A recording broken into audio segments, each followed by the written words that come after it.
ከሰሞኑ የመኪና አስመጪዎች የመኪና ማስጫኛ ዋጋ ጨምሮብናል በሚል የመኪና ዋጋ የተወሰነ ጭማሪ አሳይቷል ይላሉ። ለመሆኑ እውነት ነው? በዛሬው ፕሮግራማችን ብዙዎቻችሁ የጠየቃችሁትን የሲኖ ካሶኒ እንዲሁም ሲኖ ቦቲ አሁናዊ ዋጋቸው ስንት ነው? ሙሉ ዝርዝር ይዘናል። ሰላም ጤና ይስጥልን። የተወደዳችሁና የተከበራችሁ የቻናላችን ተከታታዮች እንደምን አላችሁ? እንኳን ወደ ቻናላችን በሰላም መጣችሁ። ዛሬ በብዙዎቻችሁ ጥያቄ መሰረት የሲኖ ካሶኒና ሲኖ ቦቲ አሁናዊ ዋጋቸው ስንት ነው?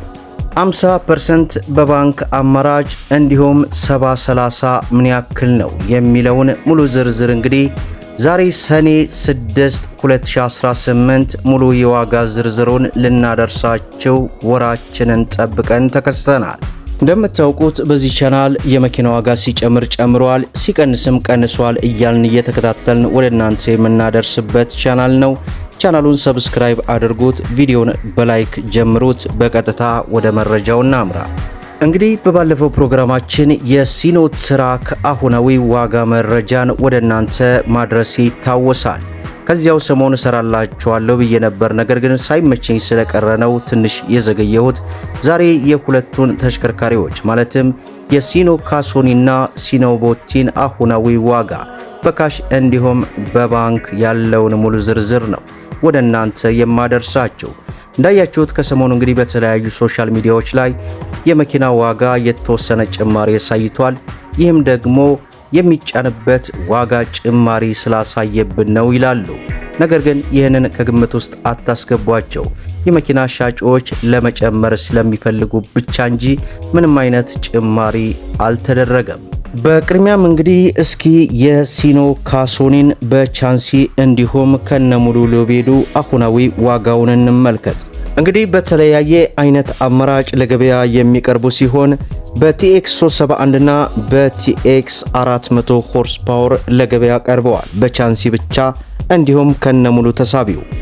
በቲኤክስ 371 በቻንሲ ብቻ አሁን ላይ እየተጠራ ወይንም እየተሸጠ ያለበት ዋጋ ከቦታ ቦታ ልዩነት ቢኖራቸው ከ12 ሚሊዮን 900 ሺህ ብር እስከ 13 ሚሊዮን ብር እየተጠራ ይገኛል። ነገር ግን ከነሙሉ ተሳቢው በቲኤክስ 371 ማለት ነው አሁን ላይ ከቦታ ቦታ ልዩነት ቢኖራቸውም ከ17 ሚሊዮን 800 ሺህ ብር ጀምሮ እስከ 18 ሚሊዮን 200 ሺህ ብር ድረስ እየተሸጠ ወይንም እየተጠራ ይገኛል። በሼልቶ ብቻ 50% በባንክ አማራጭ አሁን ላይ ከቦታ ቦታ ልዩነት ቢኖራቸው ከ16 ሚሊዮን 100 ሺህ ብር ጀምሮ ለገበያ መቅረባቸውን ተመልክተናል። ሌላው አሁንም በቲኤክስ 371 ተሳቢ ማለት ነው 50 በባንክ አማራጭ ዋጋው እንደምታውቁት የባንኩ እጅግ በጣም ውድ ነው። ከቦታ ቦታ ልዩነት ቢኖራቸውም ከ22 ሚሊዮን ብር ጀምሮ ለገበያ ቀርበዋል። 70/30 በቲኤክስ 371 ማለት ነው አሁን ላይ ከቦታ ቦታ ልዩነት ቢኖራቸውም አጠቃላይ እስከ 23 ሚሊዮን 500 ሺህ ብር አካባቢ ይደርሳል። ሌላው በ400 ሆርስ ፓወር ቻንሲ ብቻ አሁናዊ ዋጋውን ስንመለከት ከቦታ ቦታ ልዩነት ቢኖራቸውም ከ14 ሚሊዮን 200 ሺህ ብር ጀምሮ ለገበያ መቅረባቸውን ተመልክተናል። በሼልቶ ደግሞ 50% በባንክ አማራጭ ከ17 ሚሊዮን 200 ሺህ ብር ጀምሮ ለገበያ መቅረባቸውን አሁናዊ የሰኔ 6 2018 የዋጋ መረጃ ነው።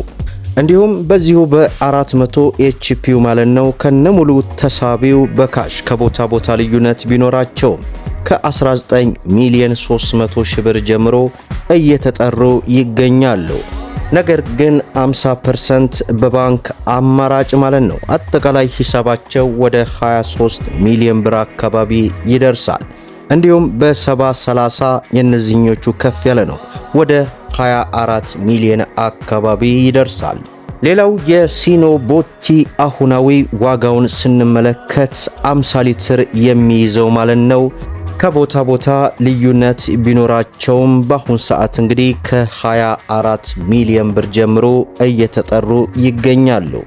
ነገር ግን በሀገር ውስጥ የሚመረቱ እነዚህ ቦቲዎች አሉ። የነሱ ዋጋ ከሚገቡት አንጻር የ2 እና የ3 ሚሊዮን ብር ልዩነት አላቸው።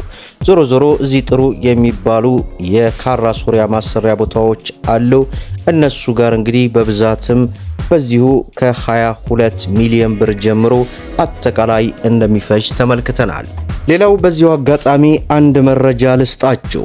የኮንትሮባንድ ወንጀል ከጊዜ ወደ ጊዜ እየረቀቀና በአገር ኢኮኖሚ ላይ የሚያደርሰውን ጉዳት እየከፋ በመምጣቱ ለሕገወጥ ንግድ ማጓጓዣነት የሚያገለግሉ ተሽከርካሪዎች በቀጥታ እንዲወረሱ የሚደነግግ አዲስ ረቂቅ አዋጅ ለሕዝብ ተወካዮች ምክር ቤት ቀርቧል። ይህም እንግዲህ ቀደም ሲል በአዋጅ ቁጥር 1160/2011 በተደረገው ማሻሻያ መሰረት የተሽከርካሪ ባለንብረቶች በወንጀሉ በቀጥታ ካልተሳተፉ ንብረታቸው ከመወረስ ይልቅ 100 ሺህ ብር ብቻ ተቀጥተው ንብረታቸውን እንዲረከቡ ይፈቅድ ነበር።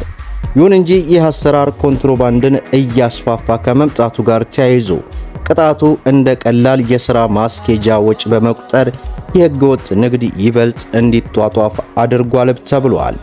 ለዚህም ለመለየት የሚያዳግቱ መደበቂያ አካላት የተገጠመላቸው አልፎም ተርፎም ጎማቸው በጥይት ቢመታ እንኳን እንዳይቆሙ የሚያስችል የጥይት መከላከያ የተገጠመላቸው ተሽከርካሪዎችን በመጠቀም ላይ ይገኛሉ ይላል።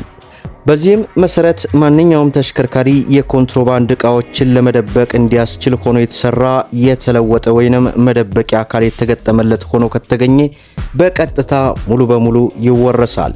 አንድ ተሽከርካሪ የጫነው የኮንትሮባንድ ዕቃ መጠን የገንዘብ ሚኒስቴር በሚያወጣው መመሪያ ከተቀመጠው ገደብ በላይ ከሆነ የዕቃው ግምታዊ ዋጋ ከግምት ውስጥ ሳይገባ ተሽከርካሪው ተወርሶ ለመንግስት ገቢ ይሆናል ይላል።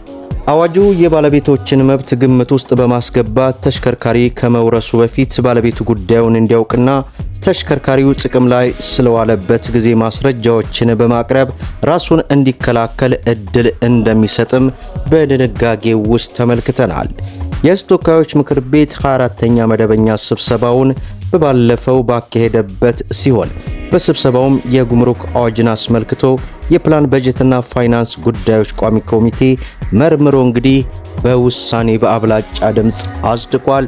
ስለዚህ ከፍተኛ ጥንቃቄ ልታደርጉበት የሚገባ ጉዳይ ነው ላለው ዛሬ እንግዲህ የብዙዎቻቸው ጥያቄ የሆኑትን የሲኖካ ሶኒና ሲኖቦቲ አሁናዊ ሰኔ 6 2018 በዛሬው ዕለት ያለውን የዋጋ ሙሉ ዝርዝር ወደ እናንተ አደርሰናል። ቪዲዮውን ላይክ ሼር እንዲሁም ለቻናላችን አዲስ ከሆናችሁ ሰብስክራይብ በማድረግ በየዕለቱ የሚለቀቀው መረጃም እንዲደርሳችሁ የኖቲፊኬሽን ማብራታችሁን እንዳትዘነጉ እያልኩኝ ለዛሬ ያስኩላችሁ መረጃ ይመስላል። እስከ ፍጻሜው ድረስ አብራችሁን ስለቆያችሁ ልባዊ ምስጋናችን እየሰጠን በሌላ ቪዲዮ እስከምንገናኝ ወሰላሙ አለይኩም ወራህመቱላህ።